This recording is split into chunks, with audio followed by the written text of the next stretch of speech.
My father picked out a pair of twin brothers from the black market to serve as slaves for my sister and me.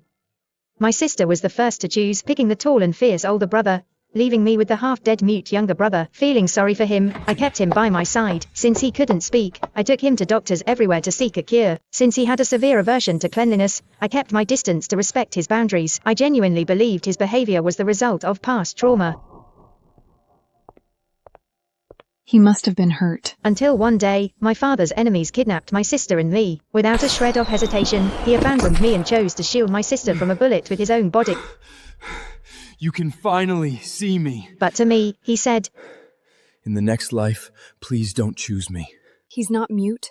He has no OCD. When I opened my eyes again, I had returned to the day we were choosing our slaves. This time, I would grant him his wish. My sister Aurora Snow's voice echoed in my ears. I'll choose Kilvin Star. You're weak. Ethan Steelvin can protect you. This time, I'll do as he wishes. Ethan Steele, my sister Ivy Frost is in your care. Protect her well. I stared coldly at Aurora Snow's hypocritical display. I was fooled by her hypocrisy in my past life. Back then, I had hesitated after she chose Ethan Steele, and seeing my hesitation, she proposed a trade. I thought she was kind. It wasn't until our father's enemies kidnapped us that the truth came to light. Let Killian Starr save you first. Her slave, Killian Starr, was incredibly skilled. She was more than capable of saving herself. That the snow here begs with me. Yet, she merely gave lip service, telling Killian Starr to rescue me first. She wants a good reputation and the slave she likes. Okay. Astonishment flashed across my sister's face. She clearly hadn't expected me to agree so readily. I met her shocked gaze dead on, a cold sneer forming at the corner of my mouth. I was too weak to be manipulated in my past life. Out of the corner of my eye, I noticed a flicker of confusion pass through Killian Starr's eyes. Just then, our father spoke up. No! You're the eldest lady. He's too thin and mutt. How can he protect you? I looked at my father, a profound chill settling deep within my chest. I'm never as good as Aurora Snow in his heart. Years ago, he had entered an arranged marriage with my mother solely to save his failing family business. My mother only found out later that he already had a child with another woman, and she eventually passed away from a broken heart. The moment my mother was gone, he brought Aurora Snow and her mother into our home, forcing me to call her my older sister. I thought he had feelings for me. Yet, knowing full well that Killian Starr was supposedly a mute, he had brought him back anyway. He just wanted to pretend to choose. He had decided from the very beginning that Ethan Steele would go to Aurora Snow. Beside him, Aurora Snow let out a quiet sigh of relief. She stepped forward hypocritically, tugging at my father's arm. But sister... Right at that moment, Killian Starr lost his composure. I'm not mute.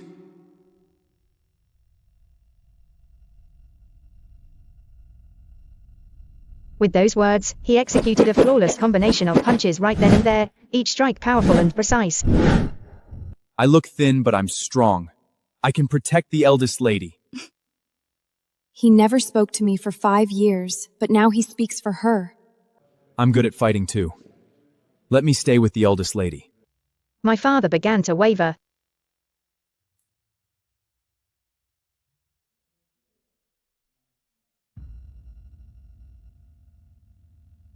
Fight. The winner stays with Aurora Snow.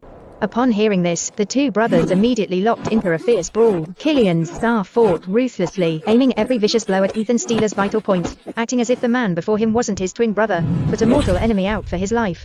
At first, Ethan Steele held back, but as Killian Starr pressed him harder and harder, he gradually began to fight for real. Ultimately, Killian Starr emerged victorious by a narrow margin. My father announced on the spot that Killian Starr would be my sister's slave. Only after finishing his announcement did he finally remember me, offering a hollow, insincere remark. Ethan, I leave the second daughter in your care. Ethan Steele dropped heavily to his knees with a loud thud. Send me back to the black market, sir. My father's face darkened instantly, and he slammed his cane heavily against the floor. Presumptuous! How dare you bargain with my Hale family? Ethan Steele glanced at me, unable to hide his sheer disdain. I dare not disobey you, but I'm too rude to serve the second lady. I took a deep breath. I'm not as beautiful as Aurora Snow. Moreover, because I had thrown myself from a horse years ago to save her, I had broken my leg, leaving me with a slight but noticeable limp even after recovering. That's why Killian Starr disliked me. My sister anxiously grabbed Ethan Steele's arm, trying to haul him to his feet. Ethan Style, you can't abandon my sister. You'll suffer more if you go back. I can't let you do this. I watched this farce play out with a detached, cold gaze. Aurora knows I'm doing this all for you, Act had. Act had moved me to tears of gratitude. In my past life, now, it only made me sick to my stomach. You don't need to say more. If Ethan Steele doesn't want to stay, let him go. This little show of hers was meant for our father's benefit. It was supposed to highlight her own saintly kindness, while cementing my status as the unloved, rejected daughter. She hadn't expected me to tear down the stage entirely. She fooled me in my past life. Now it makes me sick. You don't have to say more, sister. Since Ethan doesn't want to stay, let him go. My father froze, clearly not expecting me to say that. I wanted to show authority and win gratitude. Aurora Snow also froze in place. This play was for Father. I want to look kind and make her unpopular. She quickly hurried over to persuade me. Sister, he's just angry. Don't send him away. He will suffer a lot if he goes back.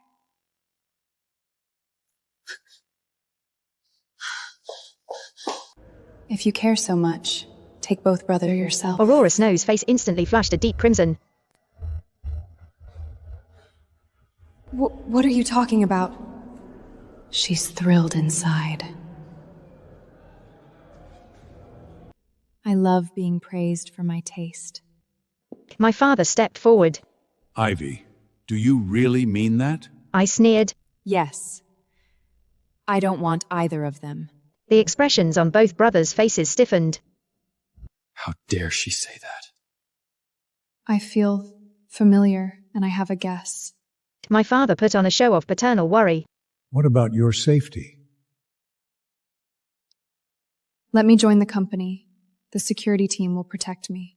With things having escalated to this point, my father had no choice but to nod in agreement. I loved Killian blindly last life, knowing nothing about business. I ended up helpless and alone. This life, I control my fate. I have only one goal. You start at the marketing department, from the bottom. He likely assumed I was just acting on a passing whim. She'll quit soon. Instead, I threw myself into the work with absolute devotion. By day, I learned the business ropes from my seniors. By night, I buried my head in professional textbooks at home, channeling every ounce of my energy into my career. Before long, I began to deliver impressive results. The colleagues who had initially looked down on me gradually began to view me with newfound respect. In no time at all, my reputation skyrocketed within the company. My achievements even eclipsed those of Aurora Snow, whom my father had always groomed as the sole heir. I'm not weak anymore. Naturally, Aurora Snow couldn't swallow this bitter pill. She began to covertly sabotage me at every turn within the office, either intentionally altering client files under my responsibility, or completely distorting my proposals during board meetings. But this time, I was no longer the soft, easily manipulated target I once was. For every document she altered, I kept a secure backup as evidence beforehand. Every time she misrepresented my proposals, I stood up on the spot and countered her with hard data, presenting arguments so clear and airtight that she was left utterly speechless. One evening upon returning home, she blocked my path. You're shining at work. Father praises you. Aurora Snow wore her usual sickly sweet smile, but her eyes betrayed her calculating thoughts. Marketing is hard. Let me move you to an easy department. I walked right past her, my voice deadpan. No need. Aurora Snow quickly caught up, her tone sickeningly affectionate. I'm not discouraging you. Your success is just luck. If you fail, Hale family will lose face. With your flaw, no man will ever love you. As she spoke, her eyes flicked toward the two brothers standing not far away. I let out a sharp scoff. You're just afraid I steal your spotlight. Aurora Snow's smile instantly froze on her face, like a child whose secret misdeeds had suddenly been exposed. You're talking nonsense! I'm kind to remind you! With that, her eyes welled up with tears. My laughter only grew colder. Kind? Don't you know how I got this flaw? I saved you on horseback! You pushed me, so I fell and limped. Aurora Snow's tears immediately spilled over, splashing onto the floor. I didn't think you'd think that of me. Seeing her tears, the two brothers were instantly filled with heartache. They stepped forward, shielding Aurora Snow behind them. Second miss, you're too much! Apologize! Staring at his vile expression, the last remnants of my patience evaporated. I swung my hand and slapped him hard across the face. Killian Starr's head snapped to the side, a bright red mark rapidly surfacing on his pale skin. He slowly turned his head back. You... I cut him off with icy finality. A slave dares to order his master? Without another word, I turned and walked away, leaving the three of them standing frozen in shock. I thought I could avoid all risks. Yet, I still ended up being kidnapped by our father's enemies. When the cold metal pressed against the back of my neck, I didn't struggle. My fingers quietly slipped into my pocket, holding down the emergency speed dial key on my phone. I closed my eyes as the terror of my past kidnapping came rushing back, but this time, my heart remained exceptionally calm. The leader of the kidnappers toyed with a dagger, his tone dripping with mockery. Well, well, well, look who we have here. Second miss. Will your father save you or the bastard first? I remained silent, keeping my ears strained to catch any noise outside the warehouse. Sure enough, before long, the heavy iron doors were violently kicked open, and two figures charged inside, one right after the other. It was Ethan Steele and Killian Starr. Their eyes locked onto Aurora Snow, who was trembling in the corner from the very first second. Killian Starr's voice carried an urgency I had never heard before as he rushed to her side. Don't be afraid. We're here. Ethan Steele followed closely behind. The two brothers stood back to back, shielding Aurora Snow between them, to form an impenetrable barrier. Throughout the entire process, neither of them cast so much as a single glance in my direction. The kidnapper leader let out a mocking laugh. The Hale family doesn't care about the second miss. He suddenly pressed the dagger firmly against my throat. Move one step, and she dies. I saw Killian Starr's movements pause for a fraction of a second, but he merely turned his head back to whisper to Aurora Snow. Don't open your eyes. In the next second, he wrenched a metal pipe from a nearby thug and began hacking a bloody path forward, his target remaining entirely fixed on the exit closest to Aurora Snow. Ethan Steele didn't even look back. He kicked open the iron doors with a heavy boot and bark. Go. Escorted safely in the center of their protection, Aurora Snow lifted her eyelids to look at me as they passed by. There wasn't an ounce of guilt in her eyes, instead, they gleamed with a deeply hidden, smug satisfaction. As the cold bite of the dagger grew heavier against my skin, I closed my eyes, a profound serenity settling over my soul. Their choice never changes, not even in rebirth. Just then, the shrill wail of police sirens suddenly echoed outside the warehouse. The kidnappers panicked, throwing me to the ground before scrambling toward a hidden escape tunnel at the back. As Killian Starr and his brother ushered Aurora Snow out, he seemed to hesitate briefly near the entrance of the hidden tunnel, casting a single backward glance into the warehouse. The sound of their footsteps gradually faded into the distance, leaving the warehouse entirely empty, save for me. Hale family, Killian, Aurora, it's time to end. Taking advantage of the chaos as the police began securing the scene, parked deep within the alley was an inconspicuous, battered sedan. The window rolled down, revealing the heavily wrinkled face of Uncle Arthur. He's Mother's most trusted driver. Uncle Arthur's voice trembled with choked emotion. Miss, everything is ready.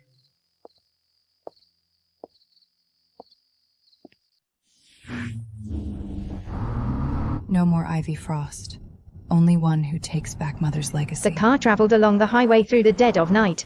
As the horizon began to pale with the first light of dawn, Uncle Arthur pulled over near a secluded, hidden pier. Staring at the silhouette of a cargo ship gradually coming into focus in the distance, I took a deep breath. Uncle Arthur handed me a black suitcase. The ship goes to Singapore, then to Switzerland. The elder left legacy funds and trusted partners. Mother kept this for you. She said you need a way out if Hale family fails you. Mother never told me. She paved the way long ago. I traced the cold metal locks of the suitcase, my eyes stinging with warmth. My mother had never mentioned any of this to me while she was alive. As it turned out, she had paved a path of retreat for me long ago. Before I boarded the ship, Uncle Arthur suddenly grasped my wrist. Switzerland is cold. Your leg injury... I turned my hand over to squeeze his rough palm. Don't worry, Uncle Arthur. I'm not that crying girl anymore.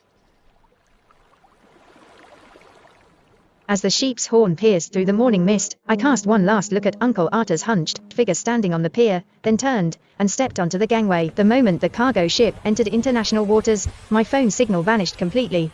Standing on the deck and watching the receding coastline shrink into nothingness. Like watching burned ashes.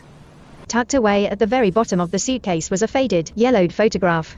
It was a picture of my mother holding me as an infant in swaddling clothes, beneath the snow-capped mountains of Switzerland. On the back, her elegant handwriting read, *, my daughter, Ivy Frost. May you be like the morning frost, pure and steadfast in guarding your soul, yet also like the warm sun, destined to find your way home. I thought Mother's death was fate. I found clues in her diary after rebirth. He killed for her dowry. Her death was a murder. A co-streamed about murder. Meanwhile, back at the Hale family villa, total chaos had broken out. Aurora Snow threw herself into our father's arms, weeping uncontrollably. Dad, it's all my fault. Killen and Ethan saved me, so sister. My father patted her back to soothe her, but his eyes were terrifyingly sinister. The police had just left, leaving behind nothing but the inconclusive deduction that Ivy Frost is missing and has likely been taken by the kidnappers. He gripped his cane so tightly that his knuckles turned white. She's annoying alive but dead. Mother's connections and assets are lost. Killian Starr stood off to the side, his brow furrowed in a tight knot. That final glance back in the warehouse kept replaying in his mind. He had seen Ivy Frost sitting on the ground. Her eyes completely devoid of fear, devoid of any plea for help. She hadn't even looked at him. That look pricked my heart. Ethan Steele suddenly spoke up. I found this in the back alley. He opened his palm to reveal a small, delicate silver bookmark engraved with half a winter frost flower. It was an item I never allowed to leave my person. Aurora Snow's sobbing caught for a microsecond, before she wailed even louder. It's her favorite Ogmark. She must be in trouble. Only Killian Starr stared at the bookmark, his eyes darkening heavily. She always carried it. It's Mother's memory. Why leave it if kidnapped? His heart churned with a complex tangle of emotions. By the time the cargo ship docked at the port of Singapore, the contact Uncle Cross had arranged was already waiting at the pier, a young Chinese Singaporean. Miss Ivy, Uncle Arthur told me everything. I'll accompany you. Mr. Cross manages your mother's assets in Zurich. I replied flatly. Thank you for your trouble. On the flight to Zurich, I leaned against the window with my eyes closed, resting. My phone vibrated with an incoming message from Mr. Cross, which included a detailed document attached. It was a comprehensive ledger of the assets my mother had left behind, spanning luxury hotels, art galleries, and substantial shares in several tech firms. It was far more massive than I had ever imagined. Mother never relied on the Hale family. She built a fortress for us. Father killed her not just for dowry but for hidden wealth.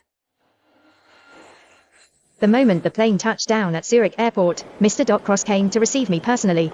Upon meeting, he immediately handed me a legal document.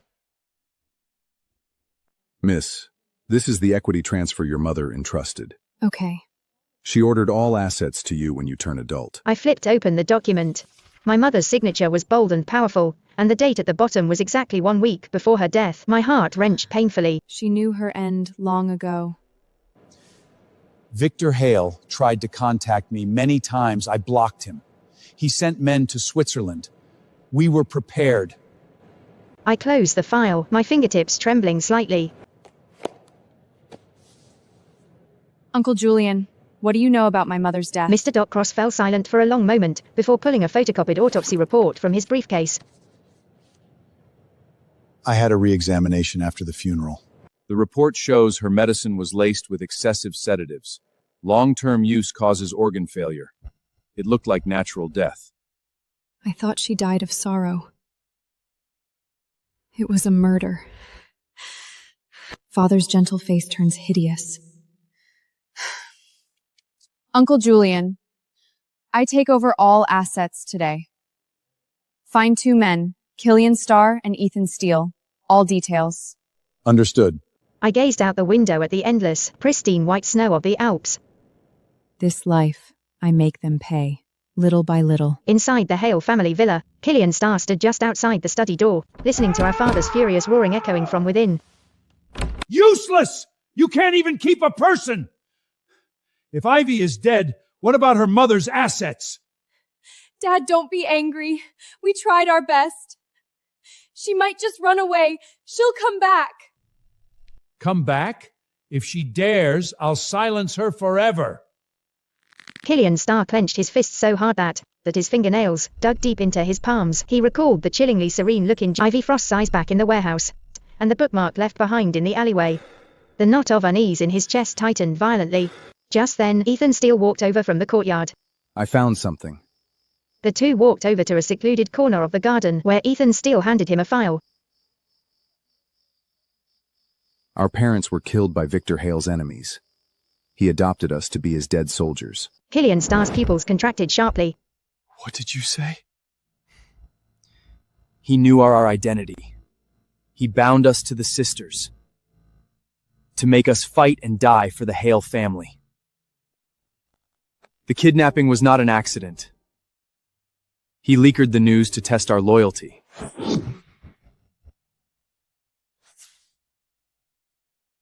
I thought I chose Aurora. It was all a trap. Everything I did for Aurora was a joke. He gripped the thin stack of paper, his thumb nearly tearing through the sheets. My coldness to Ivy was a chess piece. The eyes that had spent a lifetime chasing after Aurora Snow were clouded with a thick, suffocating darkness for the very first time. He finally spoke, his voice dry and raspy, like sandpaper scraping against stone. What about Ivy Frost? Ethan Steele fell silent for a moment before pulling another photograph from his jacket. Victor Hale plotted against Ivy since birth. If Mother didn't transfer assets overseers, Ivy would be dead. Ethan Steele left the rest unsaid, but the implication struck losing I's heart like a shard of ice. He vividly remembered how, in their past life, Ivy Frost loved to sit by the window to read, her fingers always lightly tracing that silver bookmark engraved with the frost flower. Back then, he had found her gloomy, melancholic demeanor incredibly annoying. He had never once stopped to realize that this girl, the one he treated like an absolute burden, had been living under the shadow of the most malicious, deeply rooted conspiracies since the day she was born. She was plotted against since birth. I thought she was a burden. Brother, did we do wrong? Ethan Steele patted his shoulder, his own eyes swimming with an equally heavy, torturous complexity. It's too late to say this now. Right at that moment, the study doors flew open and Aurora Snow emerged, supporting our father, whose face was completely pale with fury. Catching sight of the twins, Aurora Snow's eyes lit up. She released her hold on our father and hurried over, wrapping her arms affectionately around the brothers. What are you talking about? Father said he'll promote you. The two brothers smoothly but deliberately pulled their arms back, their movements carrying an unprecedented, freezing distance. The sweet smile on Aurora Snow's face faltered for a fraction of a second before she softened her voice once more. Are you sad for sister? I miss her too. Killian Starr cut her off, his gaze as sharp and piercing as ice. Do you really miss her? Caught off guard by his look, Jiang Shuangxiu's heart skipped a beat. Kilvin, how can you ask that? She's my sister. In the warehouse, you saw the knife at her throat. You didn't call for help at all. You looked back at her.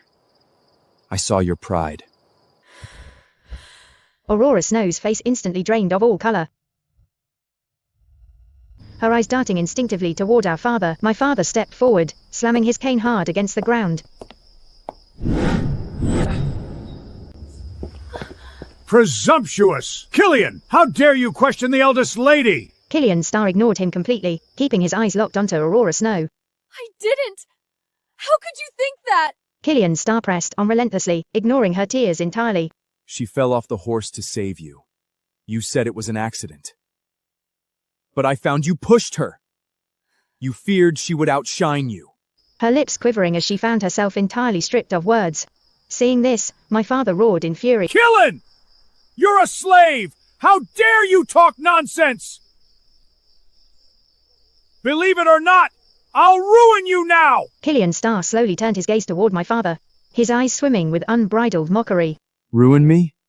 You dare not now. You adopted us to be your scapegoats. Now Ivy is gone. You want us to seize her mother's assets. Having his deepest greed exposed so bluntly, my father's face twisted in rage. He raised his heavy cane high, poised to strike Killian Starr down. Ethan Steele stepped forward, firmly catching the cane midair. Sir, now is not the time for anger. We have more important things to do. My father glared venomously at Ethan Steele, but knowing his words held truth, he forcefully yanked his cane back. You'd better behave, or you'll suffer. With that, he turned and stormed away. Aurora Snow scrambled to keep up, casting one last venomous, hateful glare at Killian Starr before vanishing inside. Left alone in the quiet garden. Brother, we were wrong. So wrong. Ethan Steele let out a long, heavy sigh, resting a hand on his brother's trembling shoulder. It's useless now. We must find Ivy to make amends. But where? She hates us. She'll never want to see us. We have to try. I've sent Peep to search. We'll have news soon. Meanwhile, across the globe in Switzerland, I was systematically and flawlessly taking control of my mother's estate. Mr. Doc Cross guided me through the operational structures of each firm, introducing me to our most vital global partners. My days were packed to the brim with work. One afternoon, while reviewing a collection of paintings in our art gallery, Mr. Doc Cross stepped inside. Miss, I need to tell you something important. I set the paperwork down and looked up. What is it? Mr. Doc Cross spoke quietly. Killian Starr and Ethan Steele are looking for you. They're in Switzerland. I paused briefly before letting out a cold, sharp laugh. What do they want from me? I don't know. They're moving fast. They'll find you soon.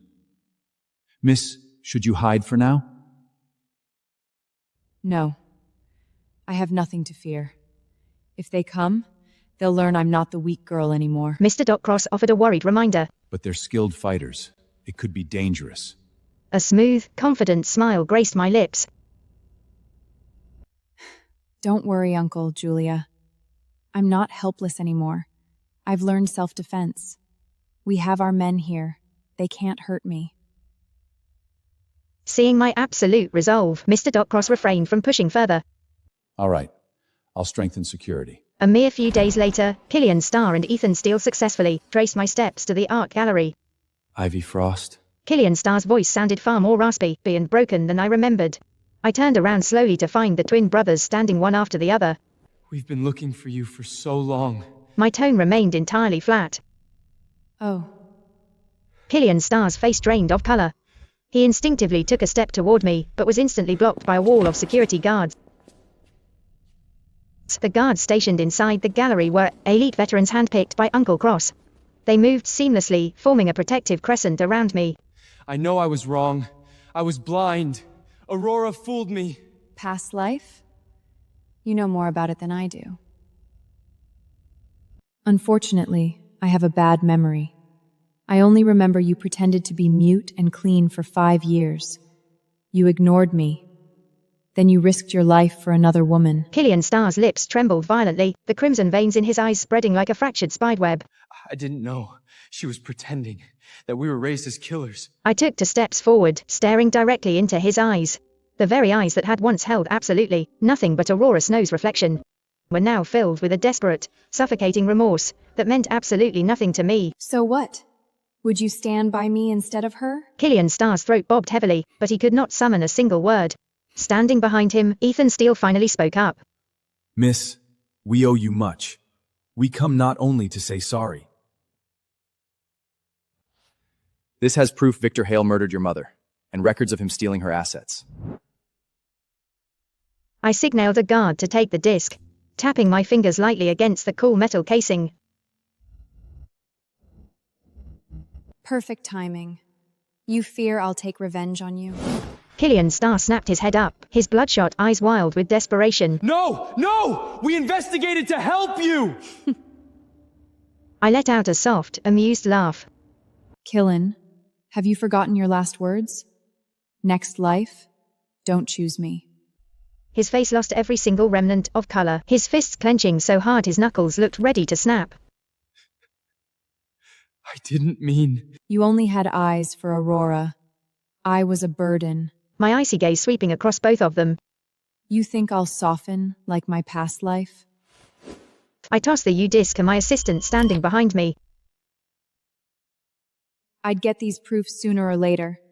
You just came to save yourselves. Killian Starr's shoulders slumped completely. I should have known you'd never be controlled. Never be controlled. All sorrows have gone with the past. I turned on my heel, walking toward the inner sanctuary of the gallery. Security, please show them out. Killian Starr suddenly broke away from the guard's grip, stumbling forward frantically, completely ignoring his palms scraping against the floorboards. Ivy, give me one chance to atone! His frantic pleading was cut short by the click of a firearm. Uncle Julian had stepped out from the shadows, his handgun aimed squarely at the space between Killian Starr's eyes. Mr. Starr, this is not Hale Villa. One more step, bullets don't discriminate. Killian Starr froze instantly, the last embers of hope dying out in his eyes. We're leaving. Miss, the records are complete enough to jail Victor Hale. I trailed a finger slowly along the textured cracks of a painting frame. Hold it first. I want Aurora to watch everything shatter. A short 2 weeks later, news of the Hale Group's catastrophic stock market collapse reached Switzerland. Utilizing the offshore shell corporations my mother had established, I anonymously leaked a portion of my father's extensive embezzlement records to the public.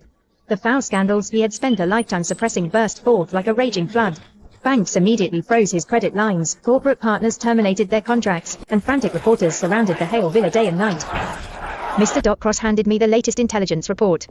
Victor Hale blames Aurora for everything. Says she colluded to empty the company. Killen and Ethan left Hale family. They're hunted.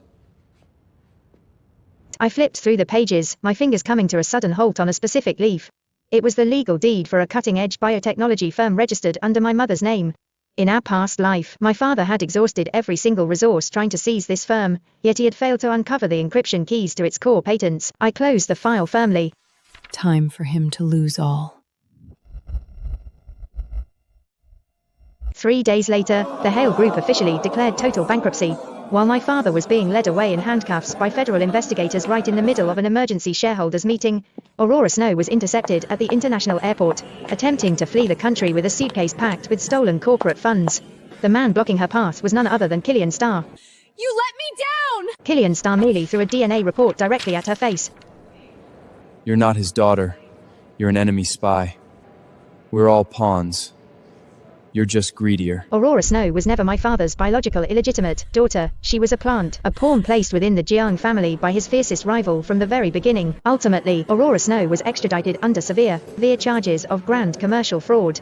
As for the twins, after turning over every single piece of evidence to Interpol, they vanished from the face of the earth completely. I stood along the serene shores of Lake Zurich, my fingers lightly turning the silver frost flower bookmark I had finally reclaimed. Victor Hale screamed your mother's name in prison. He said he was sorry. Miss, it's all over. The silver bookmark safely into my inner breast pocket, resting right beside the old photograph of my mother. Yes, it's over. The debts of our past life had been settled in full in this one. The grand illusions of love, hate, obsession, and regret had ultimately been swept away by the unstoppable currents of time. I gazed out at the brilliant crimson sun sinking slowly beneath the horizon, knowing with absolute certainty that the true life of Ivy Frost was only just beginning.